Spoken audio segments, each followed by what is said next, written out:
종합부동산세 비교 프린터 3페이지를 보시면 되고 교재는 165페이지입니다.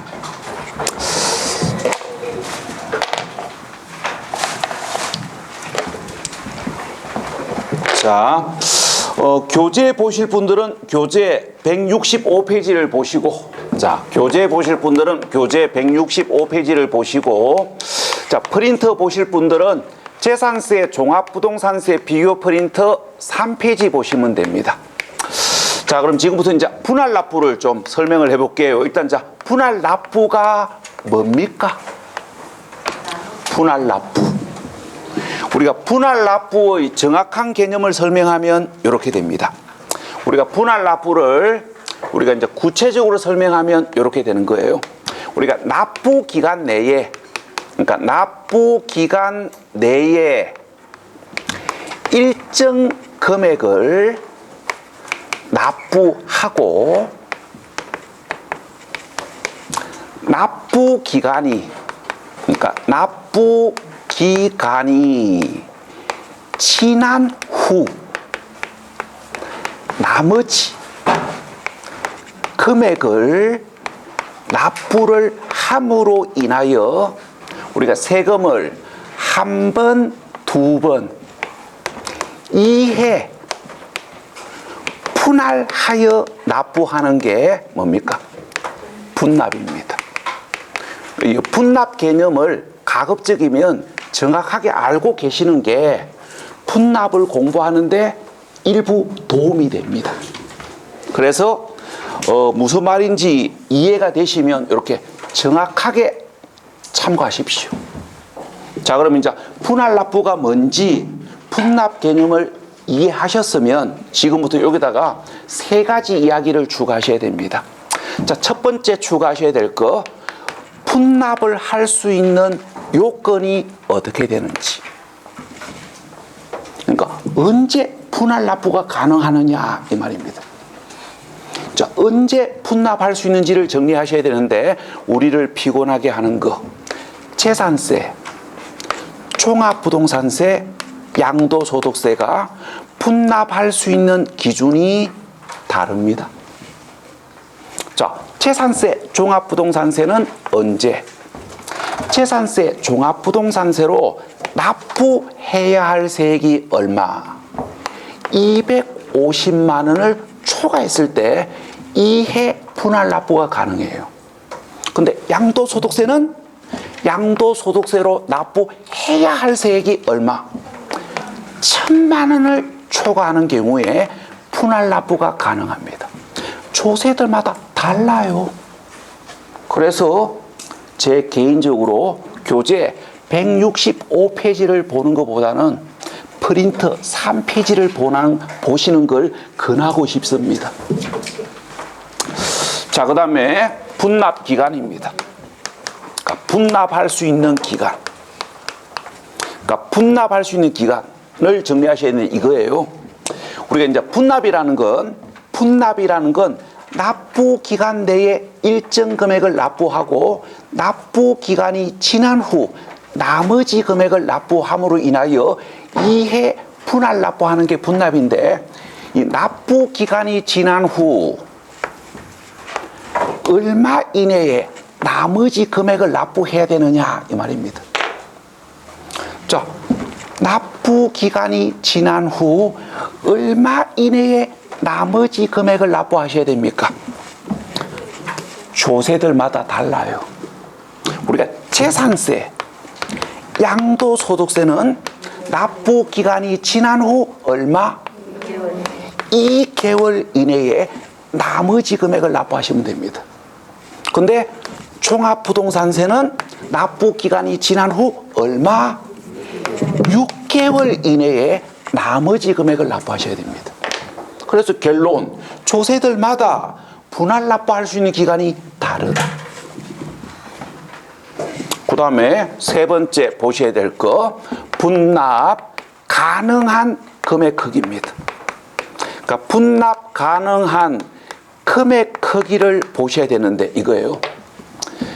납부 기간이 지난 후에 납부할 수 있는 금액은 얼마냐 이 말입니다. 그러니까 납부 기간이 지난 후에 납부할 수 있는 금액이 얼마인지를 정리하셔야 되는데 우리를 피곤하게 만드는 거 양도소득세하고 재산세, 종합부동산세가 다릅니다. 자, 제가 4주 전에 양도소득세 분납 가능한 금액 크기를 4주 전에 설명을 했기 때문에 오늘은 재산세, 종합부동산세를 가지고 설명합시다.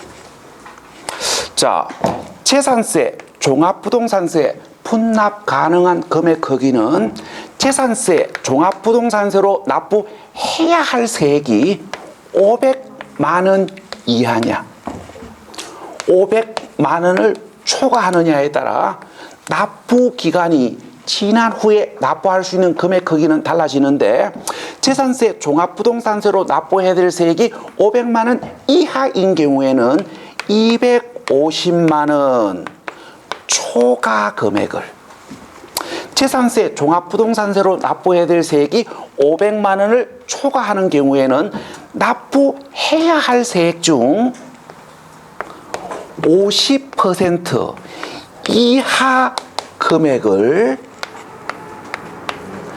납부 기간이 지난 후에 납부할 수 있습니다. 자, 그러면 우리가 돈을 가지고 이야기해 봅시다. 자, 예를 들어서 재산세로 납부해야 될 세액이 480만 원인데 대학교 등록금 내고 나니까 세금 낼 돈이 부족하다고 가정합시다. 자, 그러면 요 조건대로 답해 보십시오. 자, 납부 기간 내에 얼마를 납부하셔야 되고 납부 기간이 지난 후에 얼마를 납부하시면 됩니까? 자, 여기서 이제 여러분들이 두 가지 실수가 있으시면 안 돼요. 첫 번째 실수가 있으시면 안 되는 거, 재산세, 종합부동산세를 분할 납부할 수 있느냐 없느냐의 기준이 되는 금액은 250만 원입니다. 자, 그런데 재산세, 종합부동산세 분납 가능한 금액 크기의 기준이 되는 금액은 250만 원이 아니고 500만 원입니다. 그 다음에 헷갈리시면 안 되는 거, 우리가 양도소득세 분납 가능한 금액 크기의 기준이 되는 금액은 500만 원이 아니고 2천만 원입니다. 시간이 지났을 때 요게 헷갈리시면 안 돼요. 자, 다시 가볼게요. 우리가 재산세, 종합부동산세를 분할 납부할 수 있느냐 없느냐의 기준이 되는 금액은 250만 원이에요. 근데 재산세, 종합부동산세 분납 가능한 금액 크기의 기준이 되는 금액은 250이 아니고 500만 원입니다. 자, 그러면 따져봅시다. 480만 원이면 납부해야 할 세액이 250을 초과하기 때문에 분할하여 납부할 수 있어요. 그 다음에 480만 원이면 납부해야 될 세액이 500만 원 이하에 해당되지요. 그래서 납부 기간이 지난 후에 납부할 수 있는 금액은 얼마입니까? 납부해야 할 세액 중 납부해야 할 세액 480만 원 중에서 250만 원 초과 금액을 납부 기간이 지난 후에 납부할 수 있습니다. 그럼 이 이야기를 역으로 이야기하면 납부 기간 내에 250만 원을 납부하고 납부 기간이 지난 후에 납부할 수 있는 금액은 납부해야 할 세액 480만 원 중에서 250만 원 초과 금액 230만 원을 납부 기간이 지난 후에 납부할 수 있습니다. 자, 그러면 질문. 납부 기간이 지난 후 몇 개월 이내에 230을 납부하셔야 됩니까? 자, 이게 재산세라면 2개월 이내에, 이게 종합부동산세라면은 6개월 이내. 230을 납부하셔야 됩니다.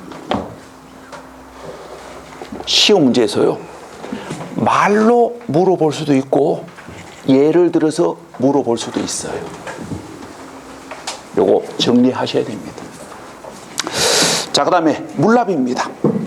자, 교재는 164페이지를 보셔야 되고, 자, 프린트는 3페이지를 보셔야 되는데, 자, 시간 관계상 프린트를 좀 설명하겠습니다.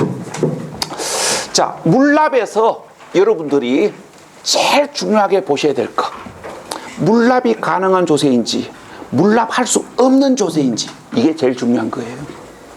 자, 그래서 자, 재산세 종합부동산세 비교정리 프린트 3페이지, 자, 물납 가셔가지고 첫 번째 중요 포인트, 물납이 가능한 조세와 물납할 수 없는 조세를 구분하셔야 됩니다.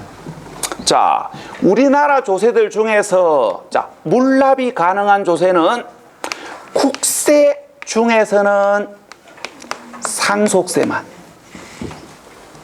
국세 중에서는 상속세만, 지방세 중에서는 재산세만 물납이 가능하지요. 요렇게 기억하시든 요렇게 기억하시든 둘 중 하나를 기억하셔야 되는데, 이게 중요한 겁니다. 양도소득세, 종합부동산세는 물납이 폐지가 되었기 때문에 양도소득세, 종합부동산세는 물납을 할 수가 없다라는 거, 요게 중요 포인트예요. 자, 그 다음에 재산세 물납과 관련해 가지고 시험장 가기 전까지 프린트에 정리된 걸 깡그리 다 보셔야 됩니다. 그 시험 문제가 수월하게 나오면 물납 요건, 물납 대상 범위, 물납 신청 기간, 물납 부동산 평가에다가 답을 던집니다. 그런데 문제가 까칠해지면 기타 등등에다가 답을 던져요. 그래서 가능하면 이거 다 잡으셔야 됩니다. 자, 재산세는 언제 물납이 가능합니까? 두 가지 조건이 붙었지요. 자, 언제 물납이 가능하냐면은 납부세액이 1,000만 원을 초과하는 경우로서 신청한 후 허가받으면. 우리가 물납은 신청하고 허가받아야만 물납이 가능합니다. 요거 놓치시면 안 돼요. 그 다음에 부동산으로 물납을 할 수 있는데 어떤 부동산? 요게 중요 포인트 아닙니까? 어떤 부동산? 관할구역 안에 있는 부동산으로만. 이거예요. 우리가 울산광역시 남구청에서 부과한 재산세는 남구 관할구역 안에 소재하는 부동산으로만 물납을 할 수 있지, 저 옆집에 있는 남구청에서 부과한 재산세를 옆집에 있는 경주시 소재 부동산으로 물납할 수는 없습니다. 요게 구분되셔야 돼요. 자, 그 다음에 이걸 알고 계셔야 됩니다. 물납 신청을 언제까지 해야 되는지, 물납 신청 받은 자는 물납 허가 여부를 언제까지 통지해야 되는지, 그 다음에 불허가 통지 받은 자는 다른 부동산으로 변경 신청할 수 있는데 며칠 이내에 변경 신청해야 되는지. 자, 팁을 드리면 납세 의무자 입장에서는 10일이고 가세건자는 5일입니다. 우리가 물납 신청, 납세 의무자가 하는 거잖아요. 언제? 10일 이내, 10일 전까지. 그 다음에 물납 변경 신청, 납세 의무자가 하는 거잖아요. 그래서 불허가 통지 받은 날로부터 며칠? 10일 이내. 납세 의무자가 하는 건 10일이에요. 자, 그 다음에 물납 허가 여부 통지는 가세건자가 하는 거 아닙니까? 며칠? 5일 이내. 납세 의무자가 하는 건 10일 기준이고 가세건자가 하는 건 5일 기준이에요. 자, 그 다음에 물납하고자 하는 부동산의 가치는 뭘로 평가합니까? 가세 기준을 현재 시가로 평가합니다. 여기까지가 재산세, 종합부동산세, 부가징수에서 보실 이야기들입니다. 우리가 이 재산세가 의외로 기억해야 될 게 아주 많습니다. 그래서 근데 우리가 이제 이게 있어요. 여러분들이 우리가 양도소득세는 5문제가 나오고 우리가 재산세는 3문제가 나옵니다. 자, 그런데 이 양도소득세는 5문제씩이나 나오지만 문제가 수준이 높습니다. 양도소득세는 5문제씩이나 나오지만 문제 수준이 높아요. 무슨 이야기냐면은 기억력만 가지고 답이 보장되지 않는다고요. 양도소득세는 5문제 중에서 2문제 내지 3문제는 뭡니까? 기억력으로 답을 찾는 거예요. 근데 나머지 2문제 내지 3문제는 뭡니까? 이해도 하셔야 되고 응용력도 있어야 됩니다. 자, 그런데 재산세는 기억만 정확하면 됩니다. 기억만 정확하면 문제 답이 딱 떨어져요. 뭐 응용력 이딴 거 필요하지 않습니다. 그래서 어떻게 보면 답을 찾을 수 있는 건 양도소득세보다는 재산세가 더 쉬워요. 자, 그런데 조금 불편한 건 짜잔하게 기억해야 될 게 너무 많습니다. 그거는 단점이에요. 그래서 우리가 이제 이런 게 있습니다. 좀 이렇게 죄송한 말씀을 좀 드릴게요. 우리가 이해력이 좀 부족하다고 판단이 되시는 분들, 응용력이 좀 부족하다고 판단이 되시는 분들은 양도소득세보다는 재산세, 취득세에다가 공부 우선순위를 두셔야 됩니다. 출제 문항수는 상대적으로 적지만 그 이유는 양도소득세에서 출제되는 문제 반 이상은 이해력, 응용력을 요하는 문제예요. 그런데 재산세는 100% 암기력을 요하는 문제입니다. 그래서 우리가 이해력이나 응용력이 좀 부족하신 분들은 이 양도소득세보다는 재산세, 취득세에다가 공부 우선순위를 두셔야 됩니다. 뭐 그거 좀 참고해 보시고요. 자, 이렇게 해가지고 재산세는 마무리하겠습니다. 자, 그 다음에 교재 몇 페이지 가시냐면은 자, 교재 168페이지. 자, 교재 168페이지. 그 밖의 지방세는 실수를 하지 않는 이상 시험에 안 나옵니다.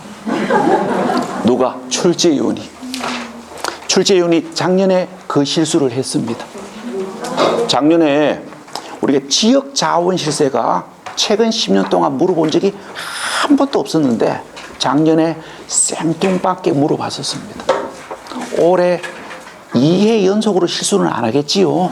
그래서 그 밖의 지방세는 모른 채 하고 지나가시면 됩니다.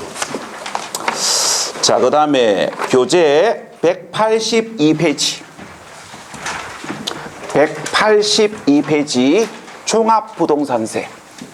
자, 이 종합부동산세는 시험 문제에서 한 문제 정도가 나오고 나오면 항상 기본 개념만 물어봅니다. 왜 기본 개념만 물어보냐면은 출제 들어가시는 분들이 공부하는 게 귀찮아서. 봐요. 우리가 대학 교수들이 출제를 들어간다고 가정해 봅시다. 그러면 우리가 대학교에 우리가 소득세법, 법인세법, 부가가치세법, 상속세, 증여세법은 전공 강좌가 개설되어 있기 때문에 강의를 하려면 이런 것들을 평상시 공부하고 계셔야 됩니다. 자, 그런데 어느 대학교를 가셔도 종합부동산세법은 전공 강좌가 개설되어 있지 않습니다. 그래서 교수님들이 대학 강의를 할 때 종부세는 몰라도 강의를 할 수 있기 때문에 이거는 평상시 공부를 안 하십니다. 그래서 출제를 하면 자기가 평상시 알고 있는 기본만 가지고 출제를 합니다. 왜? 깊이 있는 내용을 출제를 하려고 그러니까 따로 공부를 해야 되는데 그게 살다 보면요 그게 엄청나게 귀찮은 겁니다. 저도 마찬가지예요. 봐요. 우리가 10 몇 년 전에는 상속세 증여세가 중개사 시험 범위에 들어갔거든요. 그때 저는 상속세 증여세 잘 알고 있었습니다. 지금 하나도 모릅니다. 시험에 안 나오니까 제가 강의를 안 하게 되는 거고, 그 상속세 증여세는 뭡니까? 공부를 손아팠거든요. 같은 입장이에요. 그래서 이 종합부동산세 깊이 있는 문제를 출제를 하려고 그러면은 출제위원들이 종합부동산세를 따로 공부를 해야 되는데 그게 엄청나게 귀찮은 일입니다. 그래서 그냥 뭡니까? 자기가 평상시에 알고 있는 기본만 가지고 출제를 해요. 그래서 종합부동산세는 교재 절대로 보지 마시고 오늘 받은 프린트만 보십시오. 자, 그래서 종합부동산세는 오늘 받은 프린트에 정리된 이야기만 보시면 되지 교재는 절대로 보시면 안 됩니다. 자, 그러면 오늘 받은 재산세 종합부동산세 정리 프린트 1페이지입니다. 거기 왼쪽이 재산세고 오른쪽이 종합부동산세입니다. 자, 오늘 받으신 재산세 종합부동산세 비교 정리 프린트 1페이지. 자, 종합부동산세가 어떤 조세인지 일단 눈도장 찍으십시오. 종합부동산세는 6월 1일 현재 일정 가액을 초과하는 부동산 소유자에게 부과하는 국세입니다. 자, 그러면 종합부동산세가 어떤 조세인지 눈도장 찍었으면 지금부터 5가지를 잡으셔야 됩니다. 첫 번째, 어떤 부동산이 과세 대상이고 어떤 부동산이 과세 대상에서 제외되는지 요게 구분되셔야 돼요. 자, 오늘 받으신 프린트 2페이지입니다. 재산세 종합부동산세 비교정리 프린트 2페이지. 거기 재산세 종부세 비교정리 프린트 2페이지 거기 오른쪽 제일 위에 보시면 돼요. 자, 토지부터 갑니다. 자, 요거는 여러분들이 1시간 전에 설명을 드렸던 겁니다. 모든 토지가 종합부동산세 과세 대상이 되는 게 아니고 분리 과세 대상 토지를 제외한 종합 합산 과세 대상 토지와 별도 합산 과세 대상 토지를 종합부동산세 과세 대상으로 읽어보시고 여기를 확실하게 구분하셔야 됩니다. 분리 과세 대상 토지는 재산세 과세 대상이지만 종합부동산세 과세 대상에서 제외된다는 거. 요게 첫 번째 포인트예요. 자, 그 다음에 이제 알고 계셔야 될 거. 자, 건축물은 어떻게 된다?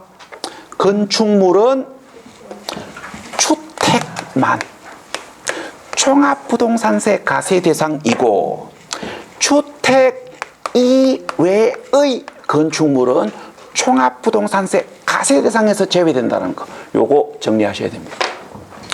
주택 이외의 건축물, 구체적으로 상가, 사무실, 오피스텔, 빌딩, 공장 건물, 백화점, 할인마트는 만다고요? 종합부동산세 과세 대상에서 제외되고 주택만 과세 대상이에요. 그 다음에 세 번째 보셔야 될 거. 모든 주택이 종합부동산세 과세 대상이 되는 건 아니다. 우리가 머리 글자를 따가지고 별, 미, 장, 장기사, 항, 미, 정, 노, 문을 제외한 주택입니다. 가능하다면 11개 다 보시는 게 최선이고 11개 다 보는 게 부담되면 11개 다 보는 게 부담이 되면 기본적으로 요 정도는 알고 계셔야 됩니다. 별장, 미분양 주택, 장기 임대주택, 장기 가정 보육시설로 사용되는 주택, 기숙사, 사원용 주택, 그 다음에 등록 문화재 주택은 종합부동산세 합산 대상 주택에서 제외된다라는 거. 요 7개는 꼭 구분하셔야 됩니다. 여기까지가 종합부동산세 가세 대상에서 보실 이야기입니다. 그 다음에 이제 종합부동산세에서 두 번째 보셔야 될 거. 종합부동산세는 일정 가액을 초과하는 부동산 소유자에게 부과되기 때문에 이 종합부동산세가 부과되는 기준 금액을 잡으셔야 됩니다. 자, 일단 주택부터 읽어보십시오. 자, 읽어보고 대화를 합시다. 자, 주택 종합부동산세가 부과될 수 있는 기준 금액을 읽어보십시오.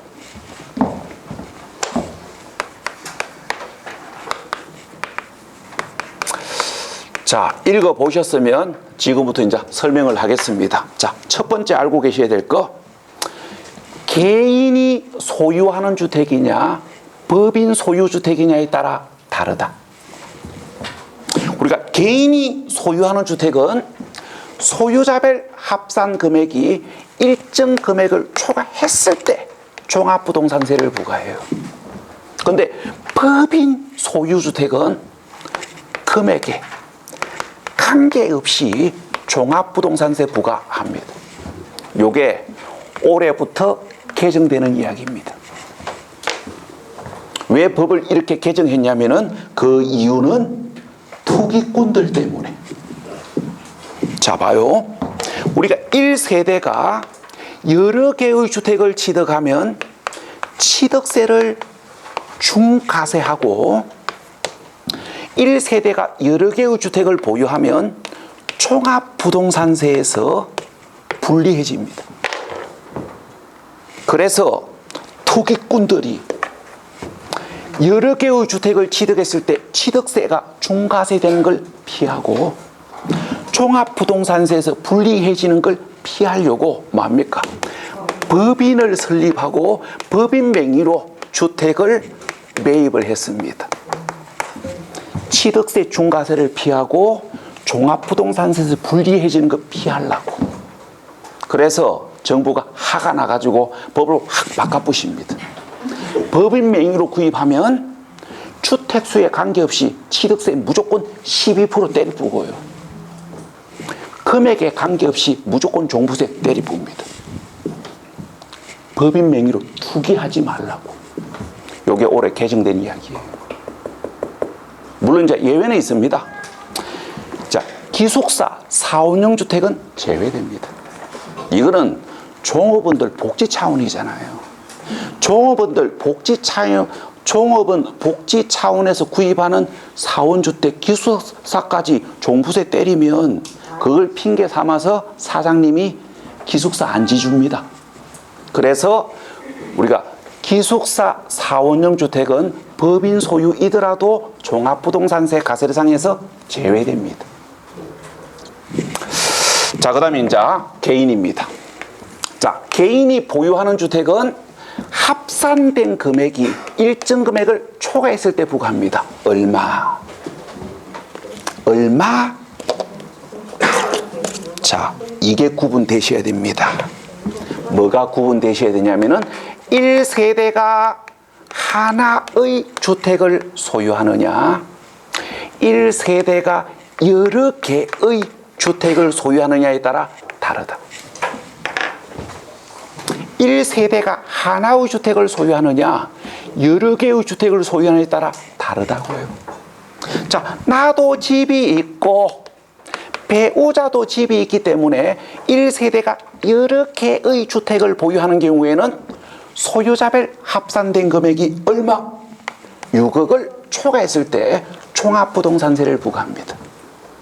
그런데 나하고 배우자가 보유하고 있는 주택이 한 개밖에 없을 때는 얼마? 단독 소유냐, 공동 소유이냐에 따라 다릅니다. 단독 소유 1세대 1주택인 경우에는 9억. 공동 소유 1세대 1주택인 경우에는 지분별 가액이 6억을 초과했을 때. 그러니까 여러분들은 여기까지만 알고 계시면 돼요. 자, 그런데 우리 시험이 이 정도로 상세히 물어볼 것 같지는 아니한데, 이때 공동 소유 1세대 1주택은 부부끼리 공동 소유하느냐, 부모와 자식끼리 공동 소유하느냐에 따라 좀 다릅니다. 이게 부모와 자식이 1세대 1주택을 공동 소유하는 경우에는 지분별 가액이 6억을 초과했을 때 종합부동산세를 부과해요. 그런데 부부끼리 공동 소유하는 경우에는 지분별 가액 6억 초과 시 종부세가 부과될 수 있는 기준과 전체 가액이 9억을 초과했을 때 종부세가 부과되는 기준 중 둘 중 유리한 걸 선택할 수 있도록 올해부터 법이 개정됩니다. 근데 우리 시험은 그 정도로 깊이까지는 안 물어볼 겁니다. 왜 법을 개정했냐면은 그 이유가 이것 때문에 그래요. 주택 공시가격이 9억 이하인 경우하고 9억 초과 한 20억 이하인 경우하고 20억 초과하는 경우 단독 소유냐 공동 소유냐에 따라 종부세 유분리가 달라집니다. 우리가 주택 공시가격이 9억 이하인 경우에는 단독 소유하는 게 공동 소유하는 것보다 더 유리합니다. 왜 그러냐면은 세액공제가 최고 80% 들어가거든요. 그래서 9억 이하인 경우에는 공동 소유보다는 단독 소유가 유리해요. 자, 그런데 9억 초과 12억 이하인 경우는 요때는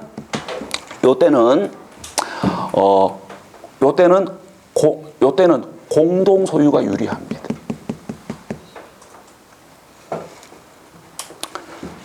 자, 그런데 한 20억 넘어가면 단독 소유가 유리해요. 왜? 세액공제가 들어가기 때문에. 그래서 이런 게 있습니다.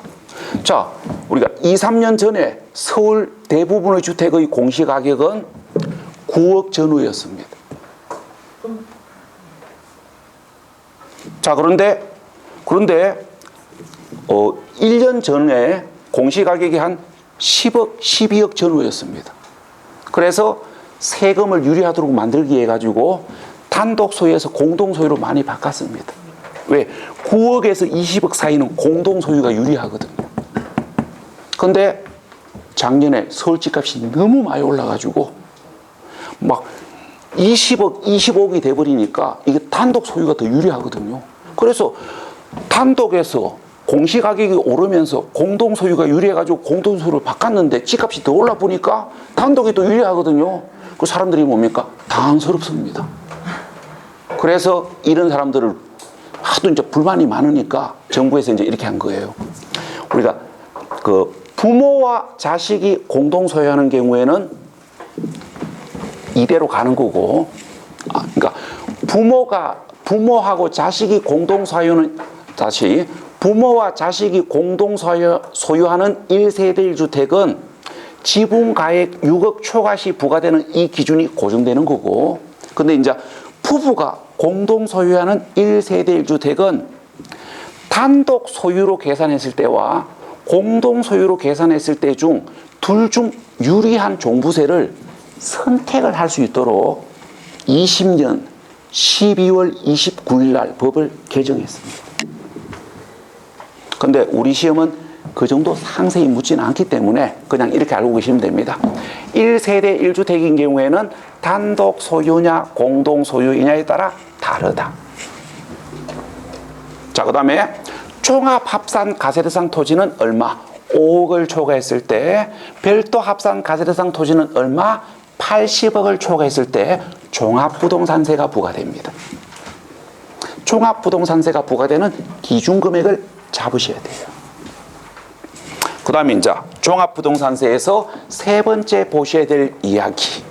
종합부동산세 가세표준입니다. 자, 재산세, 종부세 비교정리 프린트 1페이지입니다. 재산세, 종합부동산세 비교정리 프린트 1페이지. 종합부동산세 가세표준은 소유자별 합산 금액에서 종합부동산세가 부과되는 기준금액을 공제한 금액에 공정시장 가액 비율을 곱한 금액이 종합부동산세 가세표준입니다. 자, 두 군데가 정확하셔야 됩니다.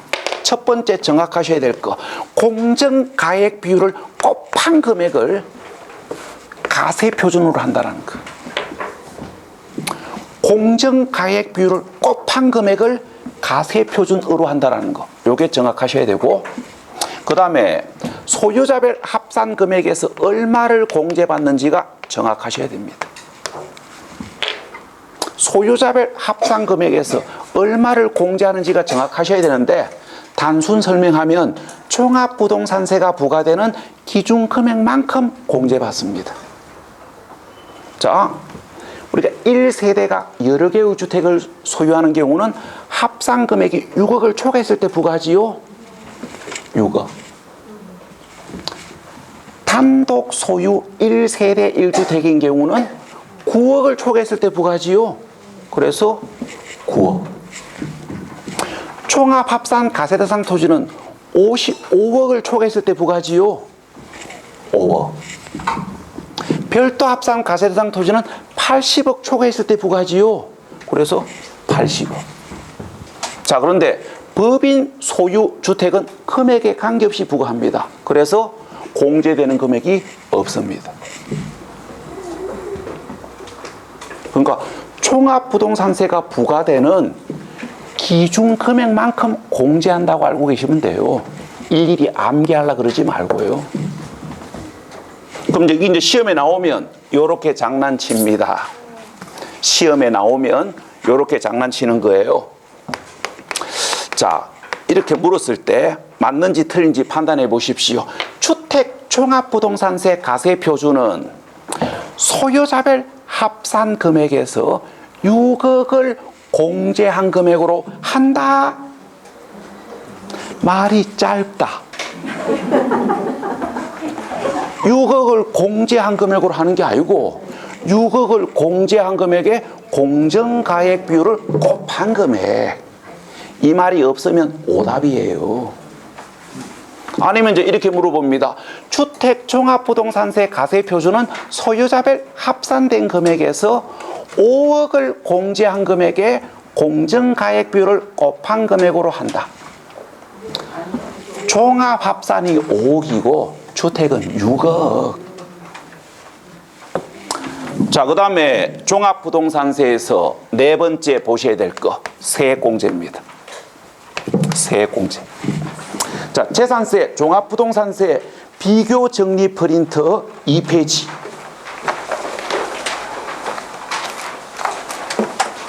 우리가 재산세, 종합부동산세 비교정리 프린트 2페이지 그 밑에 세액공제. 우리가 보유기간별 세액공제가 있고 연령별 세액공제가 있습니다. 자, 지금부터 세 가지를 잡으셔야 됩니다. 세액공제는 언제 가능한지. 언제? 단독 소유. 단독 소유 1세대 1주택 소유자로 당해주택 보유기간이 5년 이상이면 보유기간별 세액공제가 가능하고, 당해주택 보유자 나이가 60세 이상이면 연령별 세액공제가 가능합니다. 여기가 정확하셔야 됩니다. 단독 소유 1세대 1주택 소유자만 세액공제 가능하다는 것. 단독 소유 1세대 1주택 소유자만 세액공제가 가능합니다. 그래서 1세대가 여러 개의 주택 보유시는 세액공제 받을 수 없고, 1세대 1주택 소유자이더라도 공동소유인 경우에는 세액공제를 받을 수가 없습니다. 자, 그런데 특이사항이 있습니다. 이때 공동소유 1세대 1주택이 부부 사이 공동소유주택인 경우는 뭐 할 수 있다? 우리가 공동소유 1세대 1주택이 부모 자식 사이의 공동소유가 아니고 부부 사이 공동소유인 경우에는 우리가 9억 초과했을 때 종합부동산세가 부과될 것인지, 지분별 가액이 6억을 초과했을 때 종합부동산세가 부과될 것인지 둘 중 하나를 선택할 수 있다 그랬잖아요. 그러면 부부 사이 공동소유 1세대 1주택 소유자가 전자를 선택하느냐 후자를 선택하느냐에 따라 세액공제가 달라지는 거예요. 부부 사이 공동소유 1세대 1주택 소유자가 후자를 선택한 게 아니고 전자를 선택하면 세액공제 받습니다. 그런데 부부 사이 공동소유 1세대 1주택 소유자가 후자를 선택하면 세액공제 못 받습니다. 그런데 우리 시험은 이 정도까지는 안 물어보기 때문에 그냥 이렇게 알고 계시면 돼요. 단독 소유 1세대 1주택 소유자만 세액공제 가능하지 공동소유이거나 다주택 소유자는 세액공제 받을 수 없다. 이렇게 알고 계시면 돼요. 자, 그 다음에 우리가 공제율 몇 프로인지 눈도장 찍으시고 20%, 40%, 50%, 20%, 30%, 40%. 그 다음에 이제 알고 계셔야 될 거. 보유기간별 세액공제와 연령별 세액공제가 중복이 되는 경우에는 중복공제 받을 수 있다. 자, 그런데 무제한적으로 공제받는 건 아니고 최고 80%가 한도입니다. 여기서 이제 여러분들이 이제 실수가 있으시면 안 돼요. 자, 예를 들어서 이야기해 봅시다. 자, 예를 들어서 1세대가 하나의 주택을 우리가 단독으로 소유하고 있는데, 자, 보유자 나이가 75세고 당해주택 보유기간이 15년 보유했다고 가정합시다. 자, 그러면 다른 거 생각하지 말고 요 조건대로 이야기해 봅시다. 세액공제 몇 프로까지 가능합니까? 자, 설명해 볼게요. 단독 소유 1세대 1주택 소유자로 보유자 나이가 60세 이상이기 때문에 연령별 세액공제가 가능합니다. 자, 몇 프로? 거기 프린터 보시면 70세 이상은 40% 아닙니까? 그 70세 이상이니까 40%.